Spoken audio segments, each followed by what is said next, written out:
Hello, my friend. Welcome to my studio. One of common mistakes I see students make, they don't think of the background space, but focus on details, let's say in the face first, not thinking what they're going to put in the background. This is a big mistake because it affects your edges, it affects the colors, it affects contrast. So whenever I draw everything simultaneously. I would have the first layer for the background, for the hair, for the skin, animals, and so on.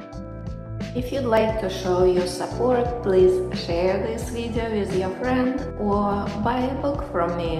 It's sold on Amazon. Thanks so much for watching this video. You can subscribe to my channel and check out other valuable videos about colored pencil techniques, art materials, and art history. I'll see you in my next video. Take care, bye bye!